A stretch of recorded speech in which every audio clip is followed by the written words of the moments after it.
I mean, I have no worry. I don't know how they take away my citizenship and like deport me, but I don't even know like why that's such a scary threat. Like, I'm not the 8-year-old who escaped war anymore. I'm grown. My kids are grown. Like, I can go live wherever I want. That comes from Somalia, which is a failed government, a failed state, who left Somalia, who ultimately came here, and now is a congresswoman who's never happy. When I think of America, when I think of Al-Qaeda, I can hold my chest out. These are people that, in my opinion, hate our country. Now, you can say what you want, but get a list of all of the statements they've made. And all I'm saying that if they're not happy here, they can leave. President Donald Trump posting on Truth Social that he will terminate the temporary protected status for Somalis in Minnesota. In his post, he says the reason is, quote, Minnesota, under Governor Walz, is a hub of fraudulent money laundering activity. I am, as the President of the United States, hereby terminating, effective immediately, the temporary protected status, TPS program, for Somalis in Minnesota. Somali gangs are terrorizing the people of that great state, and billions of dollars are missing. Send them back to where they came from. It's over, President DJT, end quote. Somalia's protective status currently runs through March 2026. Now tonight, Congresswoman Ilhan Omar responding to Trump's post on Twitter, saying, I am a citizen and so are majority of Somalis in America. Good luck celebrating a policy change that really doesn't have much impact on the Somalis you love to hate. We are here to stay. President Trump announcing he will end temporary protected status for Somalis in Minnesota. Under this initiative, immigrants who can't return to their home country safely due to war or natural disasters are allowed to stay in the U.S. It's the Secretary of Homeland Security determining there's a reason for temporary protected status from that country. Each applicant has to file paperwork, pay a filing fee, pass a background check, and have their application adjudicated every 12 or 18 months to remain in temporary protected status. Now, if someone is no longer eligible for protected status, it's denied, and the deportation proceedings begin. In Trump's Truth Social post, he specifically says he is ending temporary protected status for Somalis in Minnesota. If the program ended, it would be for the whole country. In order for it to end, it would have to come from the Secretary of Homeland Security, Kristi Noem.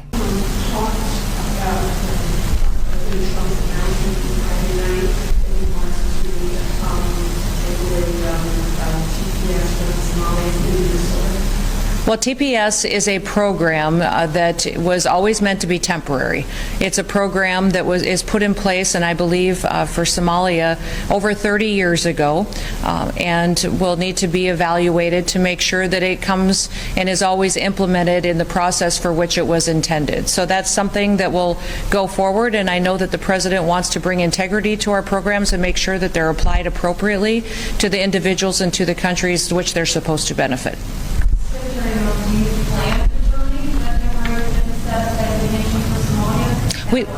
We plan to follow the process that's in law to evaluate TPS and how it applies to different countries and individuals from them. It was never meant to be an asylum program.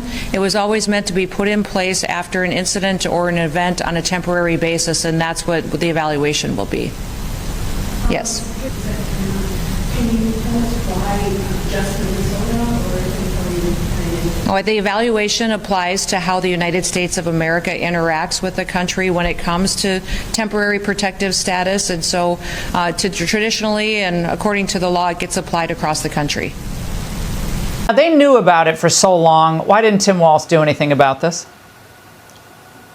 Because the Somalis have a lot of political power in Minnesota, and they're very quick to accuse any opponents or anyone looking into their business as a racist, as an anti-immigration bigot, and therefore the political establishment in the state of Minnesota, especially the Democrats, are scared to go after Somalis for anything at all, and therefore the Somali community has been ripping off Minnesota taxpayers to the tune of multiple billions of dollars, and sending some of that money to overseas terror organizations.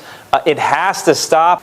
Well, and I got to say, Dustin, this is wild because the Minnesota police chief, the Minneapolis police chief, raised this issue of the Somali gangs, I guess, and talked about the crime.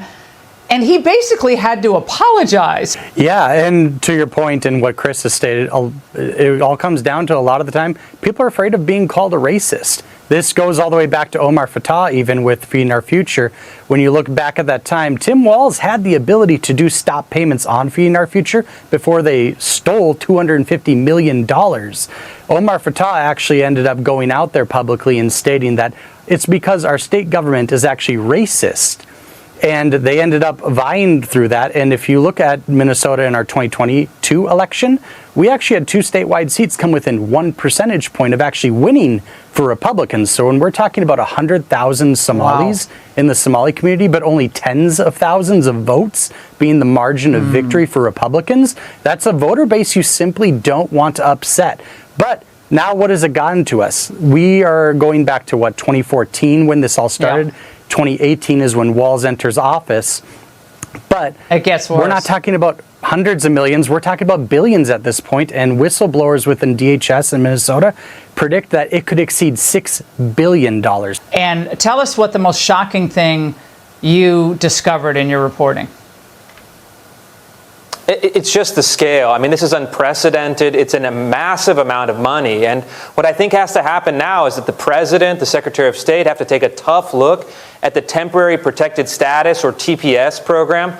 You have a lot of these Somalis have come in on this program, and instead of being grateful for the opportunities that they have in the United States, they're ripping off taxpayers, taking money away from kids with autism, kids with other disabilities, and then sending it abroad to fund, in some cases, acts of terrorism. The president can shut this down tomorrow by revoking the TPS status for the Somali community in Minnesota. And let me be clear, if you are not a United States citizen and you're involved in ripping off taxpayers, you should be in jail or gone tomorrow. I think we've experimented with mass Somali immigration. It's failed. It doesn't work. It's time for them to go home. So Congresswoman Ilhan Omar, Minneapolis Mayor Jacob Frey, both progressive Democrats, reportedly received hefty campaign donations from players in a massive scheme to defraud the federal government. A Minneapolis-based nonprofit called Feeding Our Future received about $197.9 million to provide meals to hungry children adversely affected by the COVID-19 pandemic.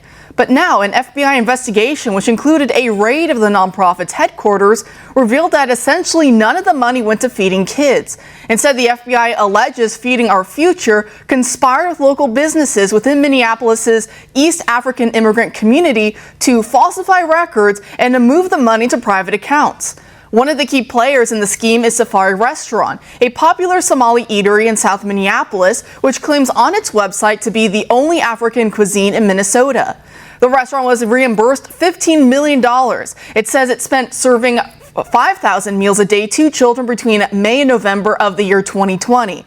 But in reality, Safari Restaurant's owners were taking a page out of BLM's book and purchasing expensive homes, including a $2.8 million Minneapolis mansion and a $1 million home in suburban Plymouth, Minnesota.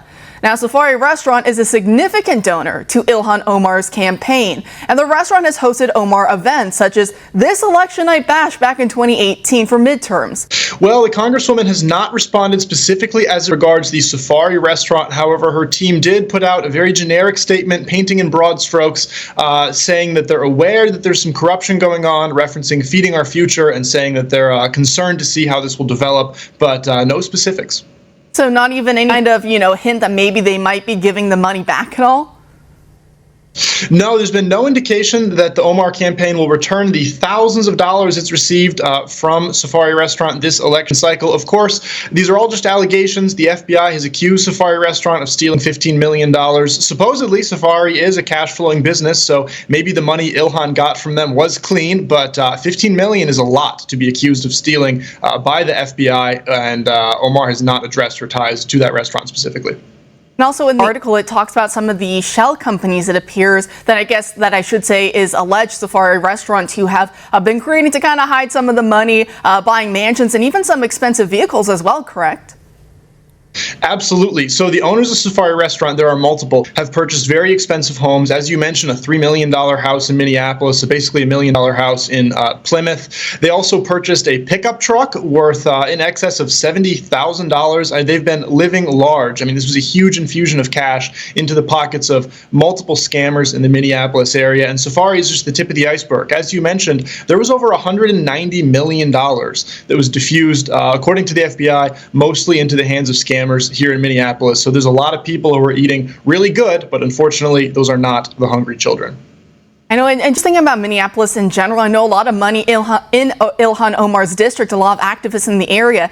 They've been sending a lot of money to other campaigns and races in the Seattle area as well, in Washington, including to a woman who back in, I think it was around 2010 or so, she actually boarded a school bus full of middle school children and threatened to blow up and to bomb the bus. And when the kids started to run away, she made fun of them and mocked them for being afraid of her. And she was, talking about her Islamic faith and saying, "Oh, do you think I'm a terrorist just because I'm It was crazy, and yet now she's running for a local county position in the Seattle area, and some of the money her campaign's been getting is from the Minneapolis area. So we see this corruption and basically its tentacles all over this nation. So also in this article, it mentions the mayor of Minneapolis and some of his involvement.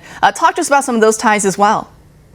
Of course. So the FBI says that there are 6 people named in their search warrant that were allegedly in receipt of these stolen funds that also donated to Mayor Fry's campaign. 2 of those people are owners of Safari Restaurant, the corrupt restaurant that's also funneling money to Ilhan Omar. A third person, not at Safari Restaurant, but still in the Minneapolis nonprofit space, is named Abdiakar Muhammad. He runs an organization called Stigma Free. So Stigma Free is running, basically, according to the FBI, the same scam that Safari is running, where they're colluding with Feed Our Future to receive millions and millions of dollars and then funnel it for their own personal gain and some of the money, apparently, back into the pockets of the mayor in the form of campaign donations. What's interesting, though, is that Stigma Free was originally incorporated by a Minneapolis city councilman, Jamal Osman. There are no ties between Jamal Osman and the corruption, but it's very interesting that this organization was founded by somebody in city government, passed off to somebody else who is involved with city government, and then they stole funds and funneled it right back into city government. So it seems like over the last week or so since this story has broken, everywhere you look in Minneapolis, there are allegedly stolen funds, and it looks like the depth of this corruption is going to take months to fully uncover. I know, and it's not like, Ilhan Omar and her campaign hasn't been accused in the past of, some funny business with some of their campaign money. For example, with some of her relationships in the past with her, with some of the people she was giving money to and getting donations from. So, this is perhaps old hat at this point. But when it comes to the FBI, do we know perhaps what comes next in their case? Interestingly, no charges have been filed, but the home of the woman who controls Feeding Our Future, the organization at the center of this $190 million scam, her home was raided by, according to some reports, up to 200 law enforcement officers. The headquarters of her business were also raided by a sizable team of law enforcement officers. So while we haven't seen any charges, and the FBI has been relatively silent since the initial search warrant was disclosed to the public, it's very likely that we're going to see more movement in the future, and we'll keep reporting on that at Alpha News. And if you could distill down perhaps some of the most surprising aspects or some of your biggest takeaways from the story, what would it be? Well, the biggest takeaway for me, Alpha News is based here in Minneapolis, and the Minneapolis political life orbits around these nonprofits. I mean, Feeding Our Future is huge here in the state of Minnesota, in Minneapolis specifically. Everyone knows what Safari Restaurant is in local politics. Everybody knows about Stigma Free. I mean, these are the organizations that make local news every week for the supposedly good things they're doing. And to hear that they have stolen almost $200 million, according to the FBI, it's shocking. It's incredibly disruptive, and we're feeling the ripples, from these allegations in every corner of Minneapolis political life. The second takeaway is this is what happens when you rush these COVID aid programs. In Minnesota and the nation more broadly, we saw this huge push to, shut down schools, have masks, have all sorts of COVID measures. One of those measures was this spending program that wasn't oversought at all. And now the federal government's having to come back in and pick up the pieces after this rushed COVID program failed, to nobody's surprise. And this isn't the only COVID program that's failed in the Twin Cities area. St. Paul, the sister city to Minneapolis, recently had a man plead guilty to basically $900,000 of Paycheck Protection Program fraud. So it seems like every day we're uncovering more and more millions of dollars of COVID-related fraud here in Minneapolis, and it's reaching basically every progressive politician in the region. Well, here in California, we're pretty much in the same boat. You know, you're a blue city, we're a blue state. Same thing here. You know, billions and billions and billions of dollars get passed every year into budgets for example, the homeless crisis. And yet the homeless crisis only seems to get worse. And a lot more, you know, bureaucrats get added to the staff payrolls. And of course, their wallet in their pocketbook keeps getting fatter and fatter while the crisis gets worse and worse. So we have What is your response? Comment below. That's all for today. Thank you. If you want global news to keep you up to date on any new developments, please subscribe our channel and forward our content with your friends on social media and email. Thank you very much for keep supporting me. Stay safe. Be blessed. Namaste. Thank you, God bless you, and God bless America.